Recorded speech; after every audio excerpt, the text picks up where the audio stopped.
Hello, welcome back, and I'm going to show you how to add a label, a wine bottle label to a shader, a glass shader. So it's fairly easy.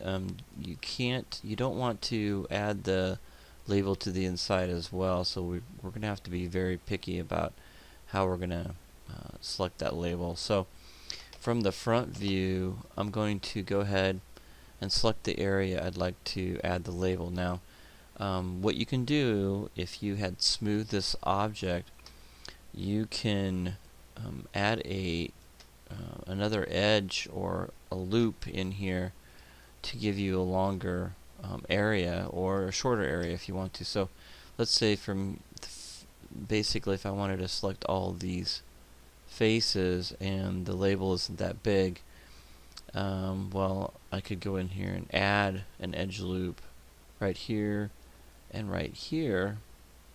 Okay, and then what I would do is go to face mode and just select the faces to create the label that I want. So let's go ahead and do this part right here. So that's the label that I want, and if I look at the bottle, and that looks pretty good. So, but I have selected more than just the front label, I've selected the back as well. So what I have to do from the top view, I'm going to hit the 4 key, and you can see all the faces that I've actually selected by accident. So these over here are easy to deselect by marquee, holding down the control key and marquee selecting that area.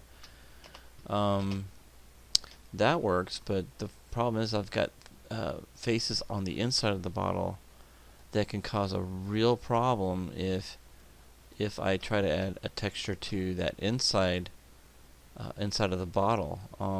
They're very hard to see, but they're there.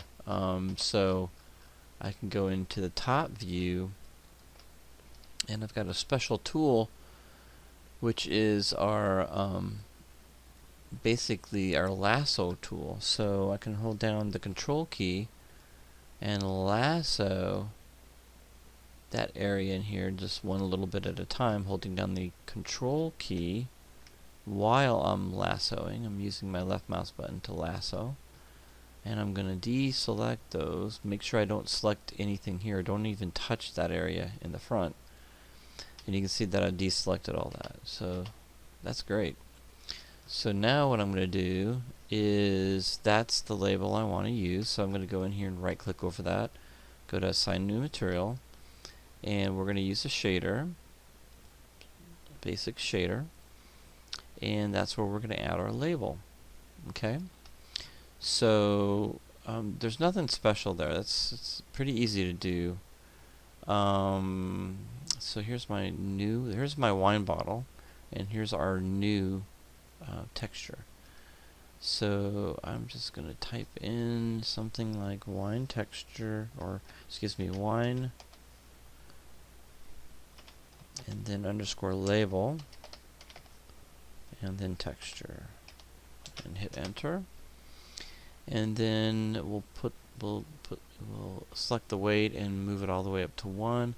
And we want to make sure we have a texture, so we're going to go next to color, and we're going to go to file, and then turn that file filter type to off, and click on, and let's select a label. I already got something picked, so I'm just going to go ahead and select that one. And it's nothing fancy. You could probably get your own bottle of wine and peel off the label by soaking it in hot water for about an hour, and peel it off and put it on a white piece of paper, and let it dry and scan it, and that would give you a really nice look. So we have to hit the 6 key to be able to see the label, and it's going to take a little while. Place it on there. There we go. And notice it didn't do a good job because I didn't UV map that area. So what I want to do is I want to select those faces again, but I don't want to go in there and select them like this way. So what I'm going to do is I'm going to do a little cheat by going into my hypershade. Alright, so my hypershade has my wine bottle texture on there. You can see the wine bottle. And what I'm going to do is I'm going to right click over this and go to select objects with material. And you can see that it's now going to highlight those faces, which is great. That's what I want. So I'm going to go ahead and close this hypershade. And I'm going to go into UV, and I'm going to go into Planar Mapping. I'm going to click on that option box, and I want to do the Z-axis.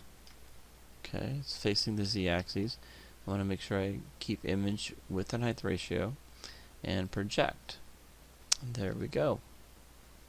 Perfectly projected. Now it doesn't do very good if your image is too small for the bottle. So what you can do, you can select one of these little green things here at the bottom and move that down, and then you can take it, you can click on the T, and you can actually move this around.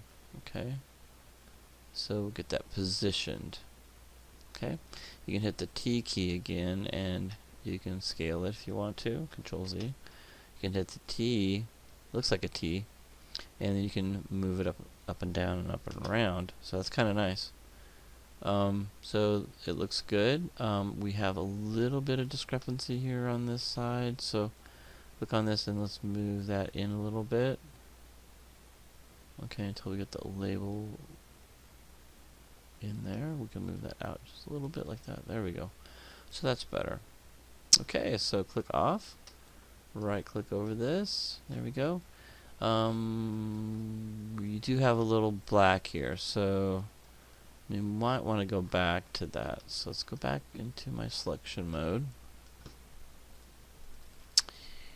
and I'm going to move all the way to the label.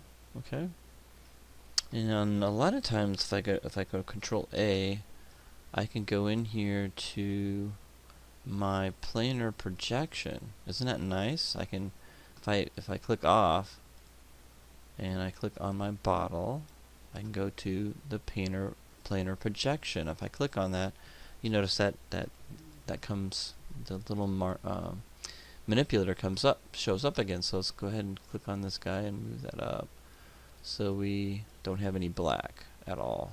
There we go. That looks great. So let's go ahead and render that out and see how that looks. Okay.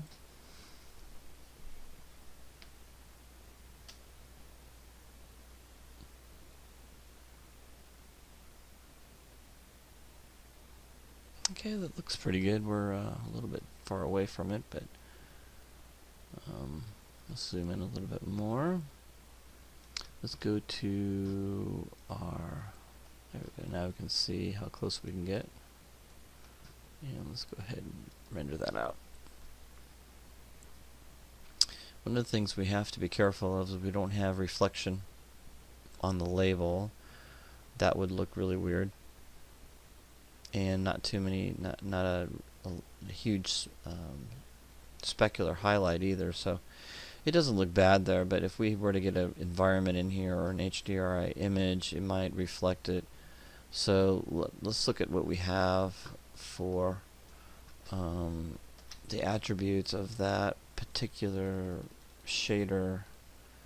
And right now I've got an IOR of 1.5, which we want it to be air, which is 1.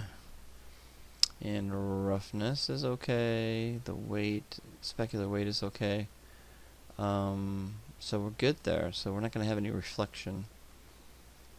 So that's good. So anyway, save your work and you're good to go. And you put a label on a glass object.